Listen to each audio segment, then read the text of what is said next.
नमस्कार दोस्तों, स्वागत है आपका इस वीडियो में। आज हम पढ़ेंगे सांख्यिकी भाग 10। तो चलिए शुरू करते हैं। इस वीडियो में हम पढ़ेंगे प्रैक्टिस क्वेश्चंस। इस पूरे चैप्टर के हम प्रैक्टिस क्वेश्चंस पढ़ेंगे। तो पहला क्वेश्चन है, 20 प्रेक्षणों का प्रसरण 5 है। यदि प्रत्येक प्रेक्षण को 2 से गुणा किया गया हो तो प्राप्त प्रेक्षणों का प्रसरण ज्ञात कीजिए। तो आप पहले प्रश्न समझिए कि हमारे पास 20 प्रेक्षण हैं और उनका प्रसरण यानी सिग्मा स्क्वायर 5 दिया गया है।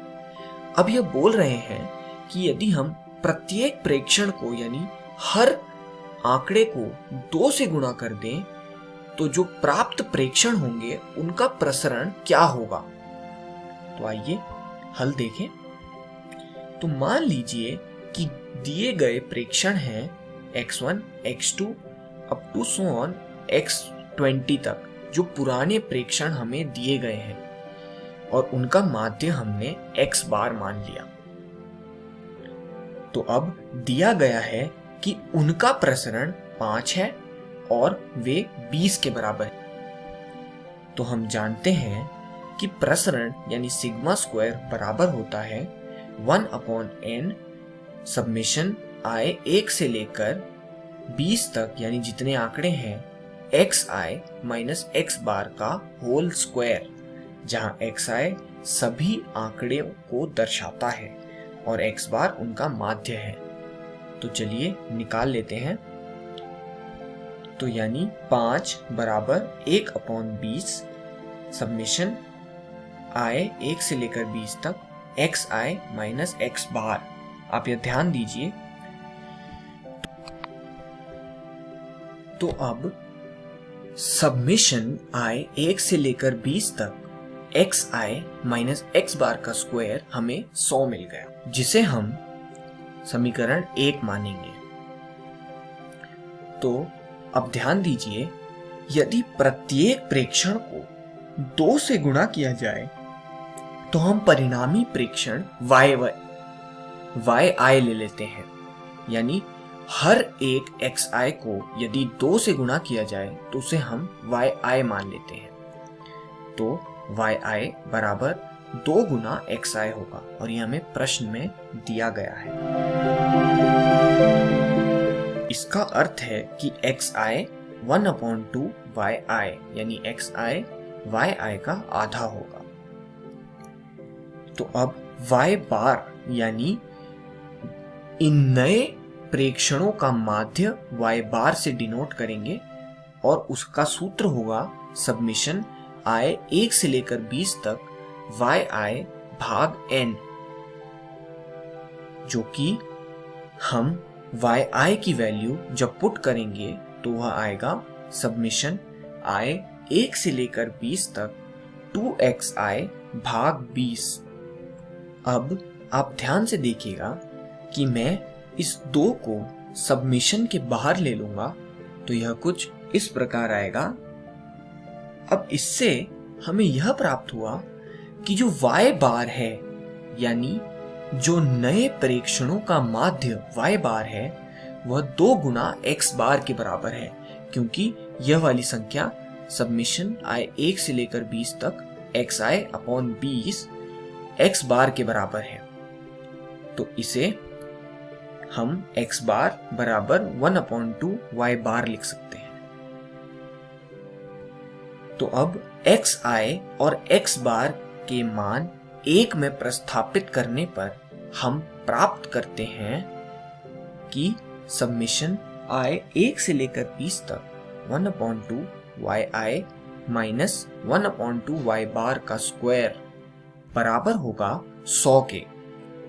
हमने ये वैल्यूज समीकरण 1 में विस्थापित कर दी। तो चलिए अब यह 2 स्क्वायर रूट से बाहर निकालकर लिखें तो वह 4 हो जाएगा, और वह 4 जब 100 से गुणा होगा तो वह 400 हो जाएगा। तो नए प्रेक्षणों का प्रसरण हमारे पास 400 इंटू 1/20 यानी 2 स्क्वायर गुणा 5 आ गया। अब ये बहुत ध्यान से देखिए कि पुराने प्रेक्षणों का प्रसरण 5 था और नए प्रेक्षणों का प्रसरण 2 स्क्वायर गुणा 5 आया।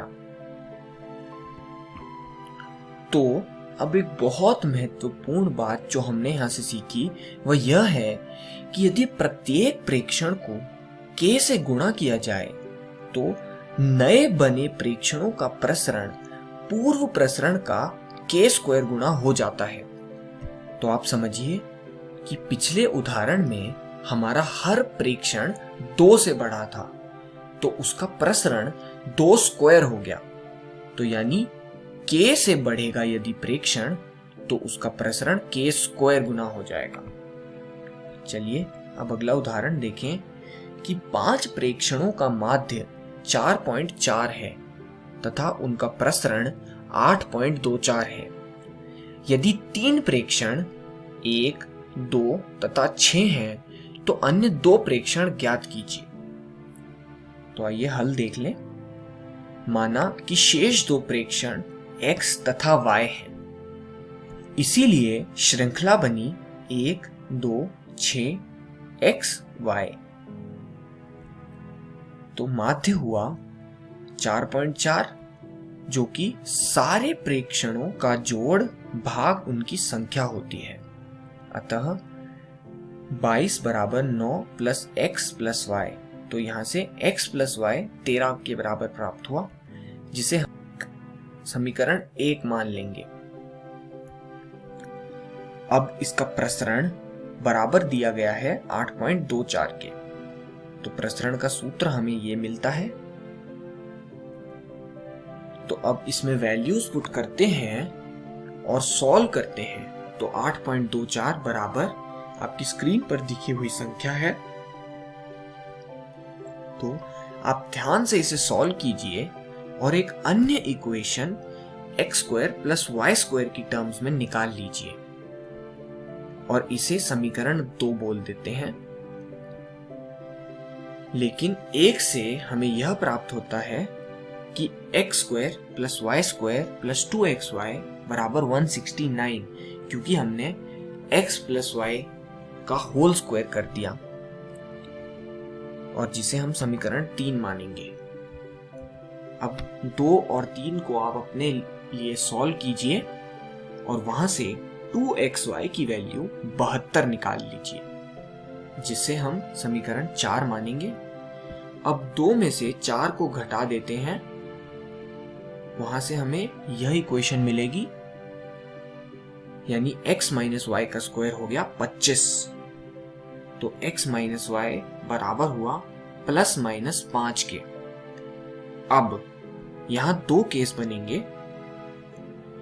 अब 1 और जो पिछली इक्वेशन यानी समीकरण 5 थी उससे हमें x 9 और y 4 के बराबर प्राप्त होगा जब x माइनस वाई एक पॉजिटिव 5 नंबर है और दूसरी केस x की वैल्यू 4 और y की वैल्यू 9 जब x माइनस वाई माइनस 5 के बराबर है।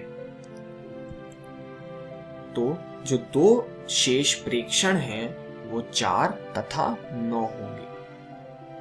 चलिए अब अगला उदाहरण देख लें। यदि प्रत्येक प्रेक्षण x1, x2, x3 up to x20 तक को a से बढ़ाया जाए जहां a एक ऋणात्मक या धनात्मक संख्या है यानी पॉजिटिव नंबर है, तो दिखाइए कि प्रसरण अपरिवर्तित रहेगा। दोस्तों यह बहुत ही महत्वपूर्ण प्रश्न है क्योंकि यह एक सूत्र भी बन जाता है।